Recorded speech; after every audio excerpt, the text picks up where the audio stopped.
Oh my goodness, look at all the books I have coming up on September, October top picks.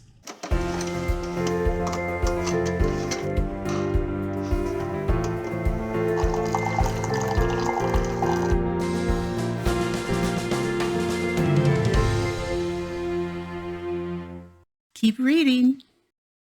Hi, Terri Gillespie, and welcome to my top picks. And this is both for September and October.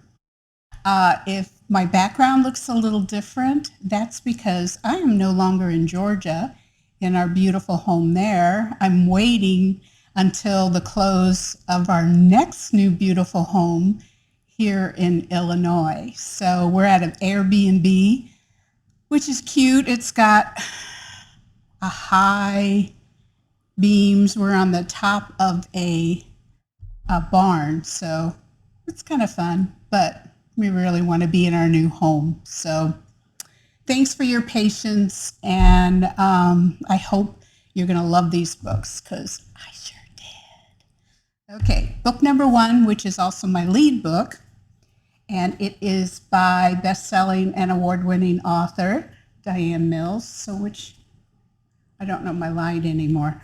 And it's Lethal Standoff. And it's published by Tyndale, and it released in August, I think. No, September. First Tuesday in September. So I love DiAnn. I'm really looking forward to talking with her. One of the things that I really love about DiAnn is her books really focus. I mean, they're exciting, they're thrilling, they're mysteries that with surprise endings, even for me, who's usually can figure things out at least halfway through the book. So she has those surprising twists and turns. But this book holds a special place in my heart, and that is the love interest is a Messianic Jew. So we're going to learn more about that in our interview, and I can't wait to talk with her about it. So this is contemporary suspense, and it's also contemporary romance. So here's a little bit about DiAnn if you don't know her. She is a best-selling author who believes her readers should expect an adventure, and you will have an adventure. She creates action-packed, suspense-filled novels to thrill readers. Her titles have appeared in CBA, which is Christian Booksellers Association, and ECPA, which is Evangelical Christian Publishing Association. Bestseller list and won 2 Christie Awards, which that's an exciting thing for a Christian author. The Golden Scroll, I won one of those. Inspirational Reader's Choice and the Carroll Award Contest. So this is a little bit about her story. Okay, it's going to be a little bit longer than the usual synopses that I read. Okay. Hostage negotiator Carrington Reed is called to the scene when reports come in that 15 hostages are being held by the Kendricks brothers in an abandoned house in South Texas. When she arrives on site, Carrington quickly learns that the brothers are armed and refuse to release their victims, a group of undocumented immigrants, until the local police identify their father's murderer. Working closely with Levi Ehrlich, a handsome investigative reporter who has covered some of Carrington's negotiations in the past, she finds herself being undeniably drawn to him. Carrington digs deeper into the death of the Kendricks' father and begins to notice that some details surrounding his death aren't adding up. As Carrington investigates the brothers' claims and tries to piece together their motive for taking innocent people captive, it soon becomes clear that they are trying to hide something and that revenge for their father's death may not be what they're really bargaining for after all. To protect the hostages and ensure the brothers don't carry out the rest of their sinister plot, Carrington must get to the bottom of one family's secret and the truth they're trying so hard to hide before time runs out. Now, this is very exciting, as you can hear, but it's like the first half of the book, and then it gets uber exciting and twists and turns and everything else. It's just, she's so good at this. All right, so let's read chapter 1.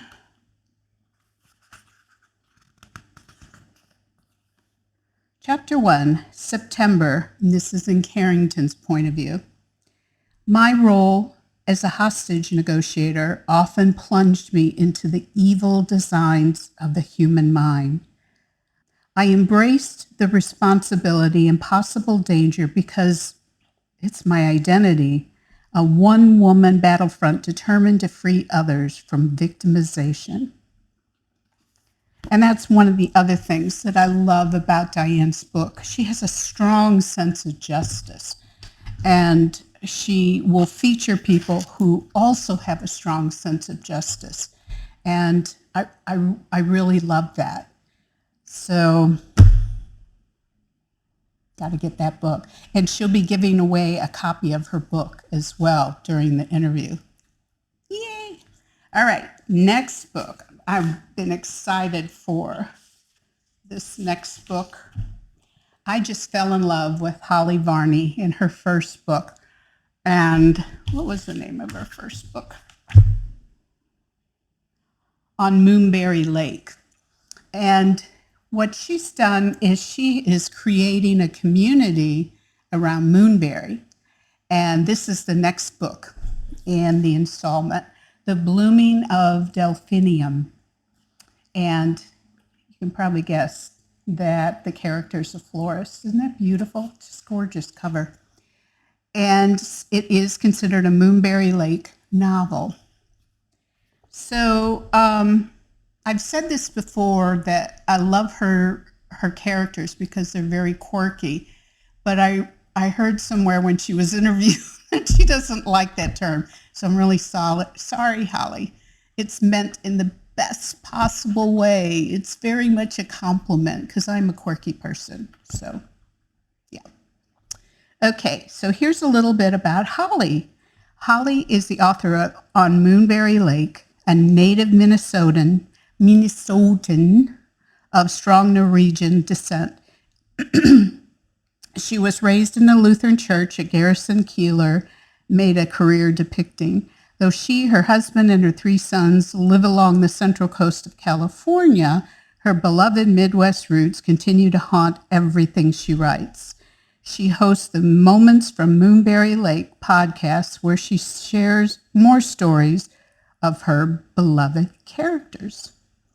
Okay, so this was released September 24th by Revell, and it's considered contemporary romance. I guess there's no genre that's contemporary quirky. Maybe there should be. Okay, so here's a summary.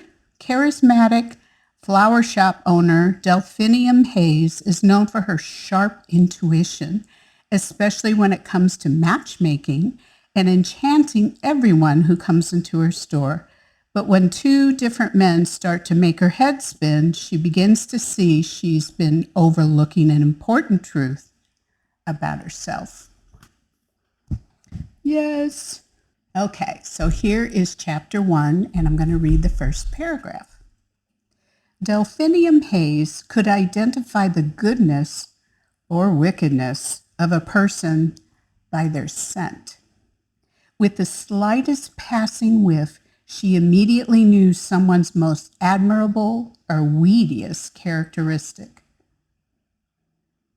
Until she couldn't. Great book. You know, if you love stories about community, Holly's one of those authors that gives just a real sense of community and the importance of different people, different types of people in that community, and how it can round out a very loving and compassionate and empathetic community. Which brings me to the next book that does that in a similar fashion. And this is the debut novel of Kit Tosello, and it's called The Color of Home. And it is published by Revell, and it came out last month. And I have to say, she reminds me a little bit of Holly, but it's very different. I mean, they're both very much about building community and finding your voice and finding your place, but just different stories. So let's find out a little bit about Kit. Did I say it's Revell Contemporary Fiction? Okay. Kit Tosello is an award-winning writer of small-town contemporary fiction with a big heart, as well as inspirational essays and devotionals. With her eye trained on the beauty hiding in plain sight all around us. I like that. She arranges words with tenderness, humor, and hope. She does. Some of the things she writes are profound, and then other things you read it and you start laughing because you say, yeah, that's true. When not writing, Kit can be found in the loose tea shop she operates with her husband, exploring the great Pacific Northwest, or enjoying great indoors bookstores and libraries, always with a matcha latte in hand. Okay, Kit, I don't know. Matcha? Really? Okay, so here's a summary. When Audrey Needham returns to Charity Falls, Oregon, to help her great aunt and great uncle get settled in assisted living, she's resolved to get back to her demanding career as an interior designer. But the friendly community and the chance to learn the truth about a family tragedy tug at her heart, as does a handsome local do-gooder. Okay, Chapter 1, Menlo Park, California. And this is in the point of view of Audrey. I should have dialed back the melatonin in favor of chamomile tea years ago, because this time, when I dreamed about Dad, there were no flames. Still, from what I can tell about the target demographic of sleep aid advertisements, women my age aren't supposed to wrestle so hard with their pillows at night. Should I worry? See a doctor? How many of us identify with that? Okay. Next book, Irene Hannon, Over the Edge. This is the second book in the Undaunted series. And Irene is like DiAnn Mills in that she is a suspense and thriller and mystery and romance writer. So Irene has been around for a while, and I love her books, and I love the fact that a lot of them are set in St. Louis, which is where I grew up, especially when she talks about Ted Drew's Frozen Custard. I've yet to see any St. Louis author talk about Lion's Choice. I'm waiting for that. Best roast beef sandwiches anywhere, bar none. Okay, so if you're not familiar with Irene, here's a little bit about her. This is Revell. It was just released the 1st of October, and it's considered romantic suspense. So Irene Hannon is the best-selling and award-winning author of more than 65 contemporary romance and romantic suspense novels. In addition to her many other honors, she is a 3-time winner of the prestigious Rita Award from Romance Writers of America. She is also a member of the RWA's Elite Hall of Fame and has received a Career Achievement Award from Romantic Times book reviews for her entire body of work. Okay, here's a summary. As the sole witness to a murder, Lindsay Barnes is already on edge. Now she's being targeted by someone who wants to discredit her testimony. Or is she? Police Detective Jack Tucker must determine if it's true, and if so, who's behind the campaign to destroy her credibility and perhaps her life. So if you ever saw the movie Gaslight, that's what this is like. It is a psychological thriller, which always, for me as a reader, just keeps me on edge, and I'm trying to figure out who's doing this to this poor person. So and she did it very, very well. All right, chapter 1. That was odd. As Lindsay Barnes guided her car up the long drive that led to her client's upscale house, she eased back on the gas pedal and surveyed the empty bay in the 3-car garage, the spot where the female half of the power couple always parked. If Heidi Robertson had gone out, why hadn't she closed the door? Yep. All right.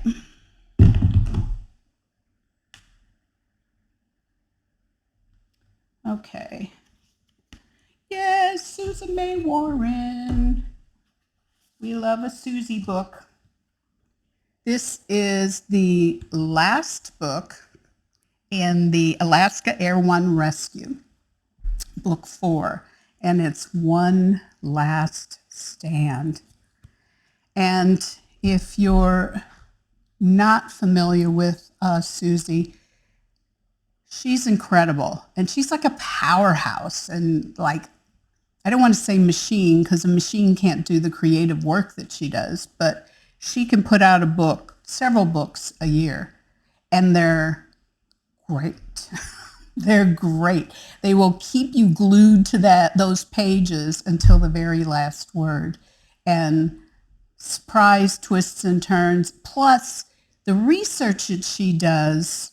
I mean, I know she doesn't know how to do base jumping, but the research that she's done makes it so authentic that you really feel a part of the story.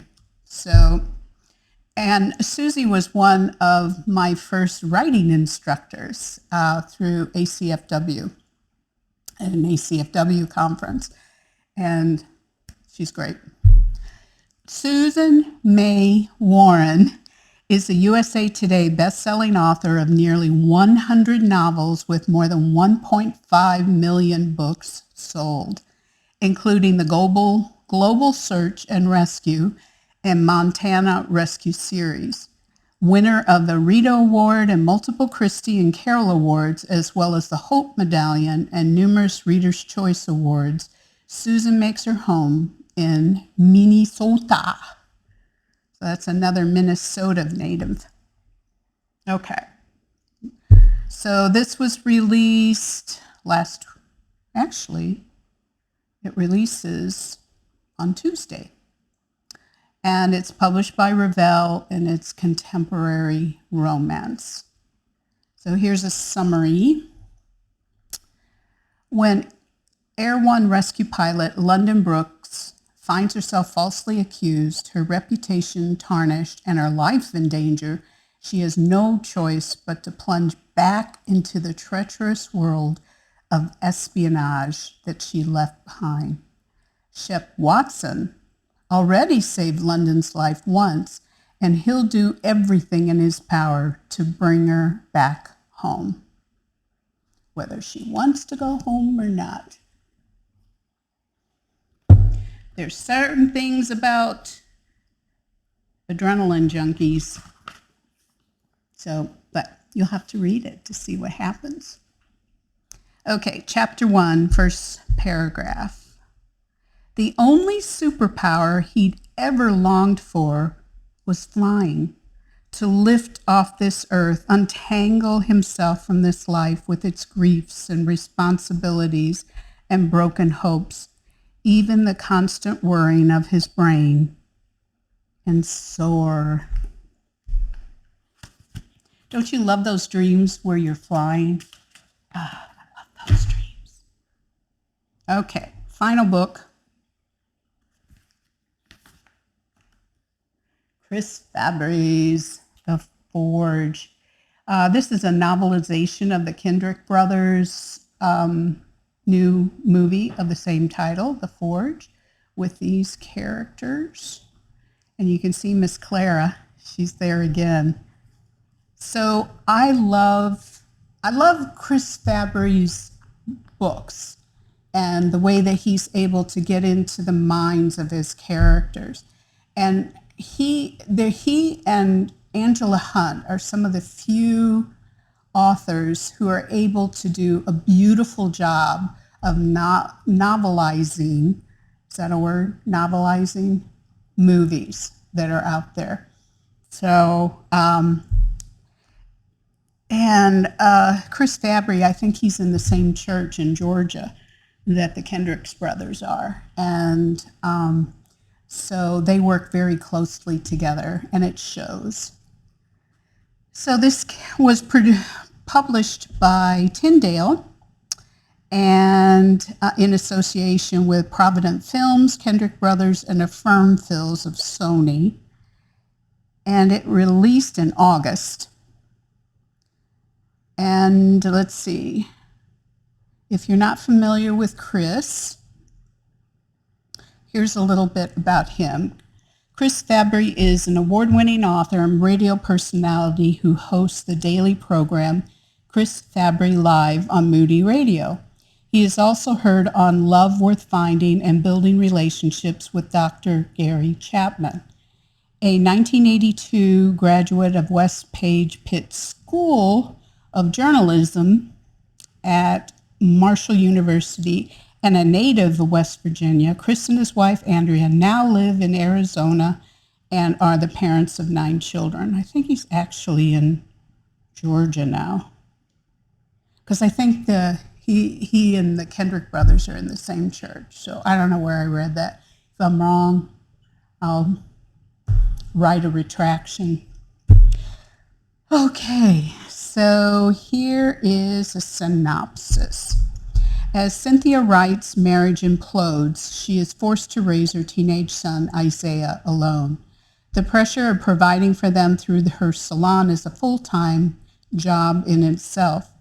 When Cynthia sees Isaiah pulling away and escaping into video games, tensions rise and prayers feel unanswered. How many of us have that in our home right now? Angry and hurt, Isaiah starts acting like the father who abandoned him, and Cynthia gives him an ultimatum, while turning to her twin sister, Elizabeth Jordan, for support. Now, Elizabeth was a character in The War Room. Elizabeth enlists Miss Clara, a seasoned prayer warrior who challenges Cynthia to pray boldly and believe God for the impossible.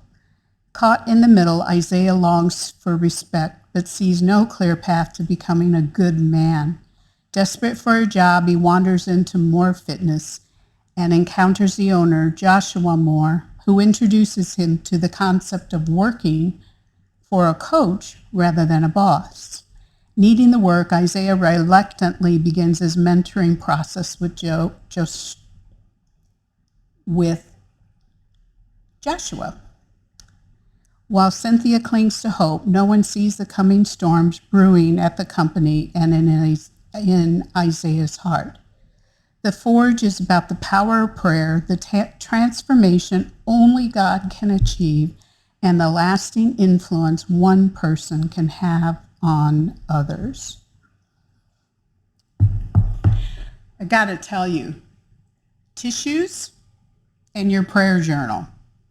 2 necessary things when you read this book. I'm not going to say anymore. All right. Part 1, The Wound, Chapter 1. This is in Cynthia's point of view. Trouble never travels alone and usually arrives when you're expecting somebody else. Oh, that's a great line. It's predictable, like bad weather. And if you find something good happening in your life, watch out for dark clouds. How many of us have felt that way? All right. So my dear viewers, I won't be doing videos in the month of November only because we'll be moving, Lord willing, because my goods are stored in North Carolina, so hopefully they're still there and they haven't floated away somewhere.